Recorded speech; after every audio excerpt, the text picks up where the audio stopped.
There is an endless sea of podcasts about entrepreneurship. Talking about it, but not living it. We live it every day. This is Inside the Wolf's Den, an entrepreneurial journey with Shawn and Joni Wolfswinkle, talking about real estate investing, but also encompassing general subjects in regards to owning small to medium-sized businesses. And of course, all the struggles that business owners must overcome to be successful. This is Inside the Wolf's Den. And this is Shawn and Joni Wolfswinkle. Hey everyone, welcome back to Inside the Wolf's Den with your host, Shawn and Joni Wolfswinkle. So today we actually have a pretty cool topic. It is actually something that came up in Huddle today. And what we talked about is no matter what you do your best, right? Be your best. Or be your best, be your best. And it's do your best. And it's not even to be the best person or the best at whatever. It's you do you am I screwing this all up? No, you do your best yourself. Like individually, you do your best. Yeah, absolutely. The best version of you. Exactly. But, and it came up from where it all started was I was listening to a podcast earlier this week, Ed Milet, and he had Dabo Sweeney on, and I loved how the message was like, it was blossom wherever you're planted.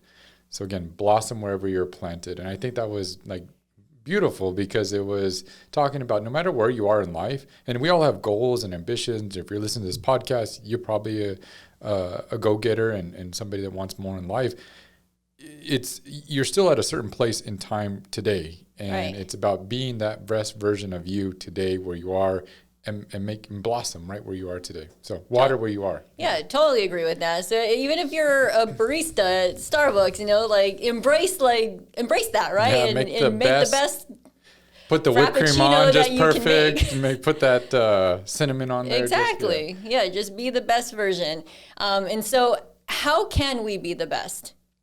It's a good question. So I mean, there's you asked me that earlier in Huddle, and I thought that was a great question. And after giving it more thought, to be your best, like to me, it's always, and we've talked about this on the podcast before, about just improving that 1% every day. Just everybody looks to make a grand slam and knock it out of the park, and that happens. But like realistically, as I get more and more gray hair, that and learn in life is that it's just the small little incremental improvements that make the big difference. Because when you look, if you do that for a year, 2 years, whether it's weight loss, whether it's income goals, whether it's achieving a career or whatever it is, better relationships, it's just those small little incremental changes that add up over a very long period of time, and it makes huge changes in your life. So. Totally agree with that. And also one thing that I think is just being grateful. We talk about being grateful all the time.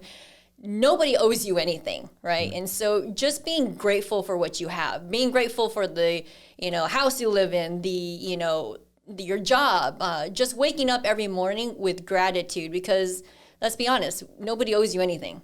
That's hard to hear sometimes. It is. But that's the honest truth. And even if you are owed it, or sometimes life just isn't fair.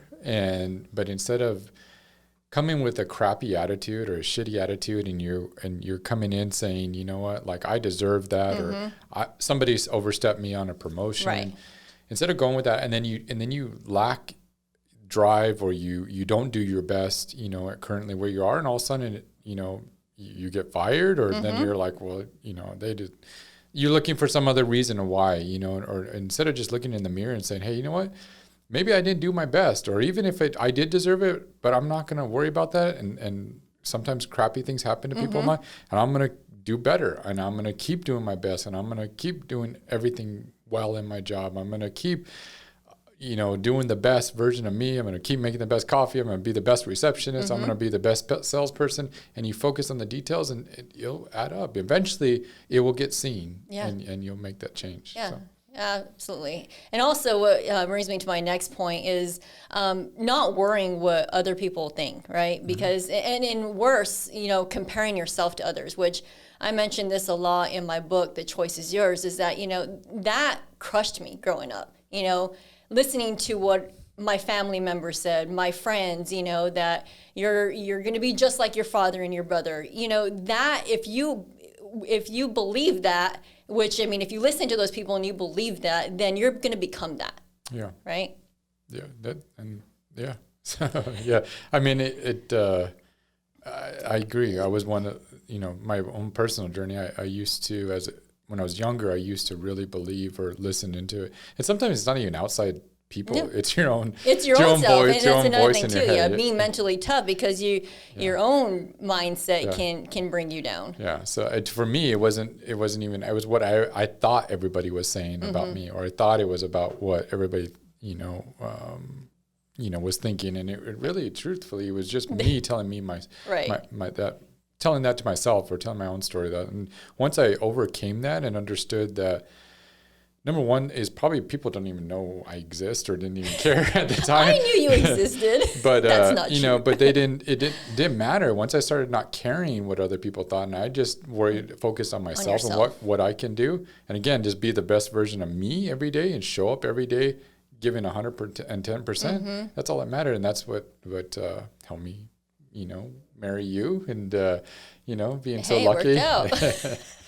So no, I mean, but seriously, that you got to stop. And there's still times that I even personally struggle with that. Like I'll walk into a party or an engagement or a meeting or something like that. I'll walk into the room, and if I'm not mentally like on my game and saying, walking in there with confidence and all that, sometimes I'll start like questioning, like, oh no, did I say that right? Am I, that, instead of just saying, just give it 110%. I'm not worried about what they saw. Wherever the chips fall, that's where they were meant to fall. And I'm not worried about just giving it 110% what I'm doing. So I have a question. So for those that struggle with that, where, getting your mindset right, and like, how can you overcome that? So, I know there's tons of us out there that are listening that have trouble with that. So like, how can you like get your mindset and this back? Is just we've knowing talked your about triggers. This. No, well, yes. Yeah, go ahead. Sorry. I'm just thinking, realizing and recognize what's triggering that and catching it, being self-aware and catching that early on. Correct. I being self-aware 100%, 10%. But also I feel like when I'm off my game, I can usually attribute it to, that day, or how I started that day or the day before. And it goes back to what we talked about over and over again. And I know we're being repetitive, but it's, did I work out that day before so I feel good about myself? Did I eat well? Because if I ate or consumed the wrong things, I usually feel not the greatest the next day, or not, I feel like I'm overweight, or, start putting those things in my head. If you don't sleep well. If I don't sleep well, it's true. Yeah. If you're tired, if I don't get up in the morning and have my quiet time and pray and go through all those, and gratitude, all that stuff adds up. And if I'm not consistent with that, that's when my day starts getting derailed, and I start having those thoughts and things in my mind that I'm telling myself. So I think a lot of it has to do with that. Also, I know when I'm not listening to other podcasts and reading, books to constantly feed my mind with positive stuff, then I start getting negative things put in, and it's a domino effect. And so if I can stay on track, then I usually have a successful day. Yeah. So the takeaway I got there is find what works for you, right? If it's a routine, to help you stay on track, like something that I do when I'm off my game and I just know I'm off my game, I give myself a timeout. Like, all right, like you need a reset, like go do something that you like, which typically is working out. You don't let me put you in timeout. So, but you put yourself in timeout. I would be in timeout all the time if I let you put me in timeout. When the toilet paper's not. So whatever. Do we have to bring that up? All right. So some other ways that you can be your best, I think, committing to do your best. It might not be the ideal situation, but commit to it, right? Committing. Yep. So what else did you say? I mean, you have to commit to something if you're going to, do it right. And you have to, so that podcast with Davos Sweeney, I thought was it all was related to football. And so if you can't relate to football, then this analogies might not make sense. But it was just what he was saying in that podcast was for like a football season's like whatever it is, I don't know, college, I don't know, 13 games or 17 games in the NFL. But it's a very small period of time in the year, but yet they have to work out and prepare and all this the rest of the year. And that's a much longer time period that they're working out, they're lifting, they're practicing, they're preparing, they're going through the drills, they're working on all the little details like the tackling and the conditioning and all these different things just to play like 3 months of the year. But it's the players that succeed, like everybody looks like Tom Brady and all those, or the elite athletes. If you really look at what made them so great, it's the time that they're off. Yeah. It's the commitment when they're not playing that really makes them who they are in the game. So it's the commitment to the practicing and the details and everything that adds them to when they're on the spotlight. Yeah, it all shows up there. But where they got there was all that commitment that they made to, the rest of the year when nobody's looking. Yeah. And I think if anything evolves in life and anything else in all areas of our personal lives, it's when nobody's looking, what are you doing to prepare? What are you committing to bettering yourself and improving yourself and giving that 110%? So yeah, and it's easier said than done. Like I know that a lot of times, like if I don't commit to something unless I'm going to do it. That's just me. But I know that others, commit to things and then 2 or 3 days go and then they've fallen off, And so what are some ways that, people can be helped to commit to things? Accountability partner, maybe? Accountability partner. But a lot of it. Mindset. They need to, number one, I think, write it down. So put it on paper, because that's a commitment, and then put it up on a mirror or put it somewhere. Or if you really want to commit, do it publicly. So tell everybody, because if you're not going to usually. That's like people's fear is failing in front of other people, and so tell everybody that you're going to commit to doing something. And so a good example is in your life, I think, is you committed to a fitness competition. In September. And so you have committed fully to this and you've been working extremely hard at it. But now we're down to the last 3 months of it. And it's even a bigger commitment. But you've been telling everybody, you've been inviting people to the thing. So you're going to show up one way or another. And you don't, correct me, we have a conversation about that. You're not going to show up unprepared. And you're not going to show up not giving 100%. Right. And even if you don't win, you gave it your best.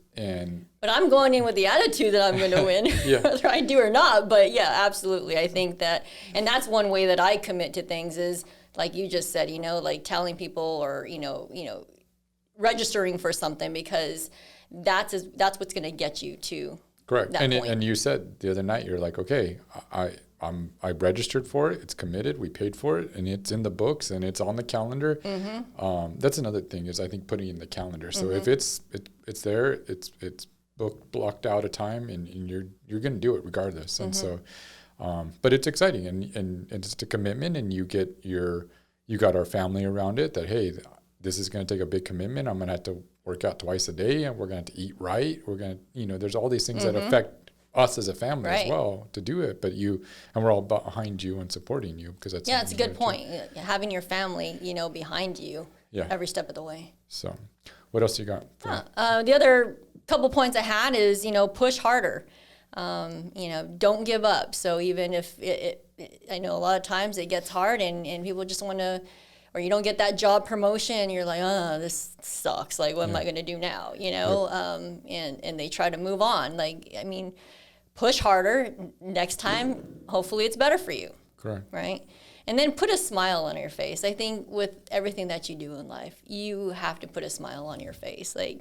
That's the only way to live with happiness. And I'm not good at that because I usually look like I'm going to kill somebody. I'm never smiling, and that's just my natural, look sometimes, and I got to learn to smile more. Yeah, so I look smile happier. more. I mean, you only live once, you Yeah. know, and I think that there's more to life than, being stressed out, living with anxiety, and you're going to have those moments, but trying to control it. You had a good quote. I thought we would end with that. So what Yeah. was it from? The quote I had was, no matter what you do your best at it. If you're going to be a bum, be the best bum there is. And who said that? Robert Mitchum. Cool. So we'll end with that. So if you're going to be a bum, be the best bum, but go out and give your best and do your best. So thank you guys. This is a short one, but we just wanted to touch it, tune in and just give you what's on our heart and share with you. So please, if you guys are liking the podcast, if you guys are enjoying this, please share it. That's the only way we can grow this is if you, the listeners, are sharing it, and then also review it, because how we can grow and share this with more people is if you're rating it and viewing it. So thanks, guys, and we'll see you all next week. See you later. You've been listening to Inside the Wolf's Den, an entrepreneurial journey with Shawn and Joni Wolfswinkle. Tons of entrepreneurial podcasts are out there. Talking. But Joni and Shawn are living it every single day. Their portfolio now includes many franchises and medium-sized businesses. We talk about the trials and motivators of successfully running a business. Join us again soon for another podcast. But until then, reach out on the website at InsideTheWolf'sDen.com, on Facebook at Inside the Wolf's Den, on Instagram at Inside the Wolf Den. We'll see you again soon. This is Inside the Wolf's Den. We'll see you next time.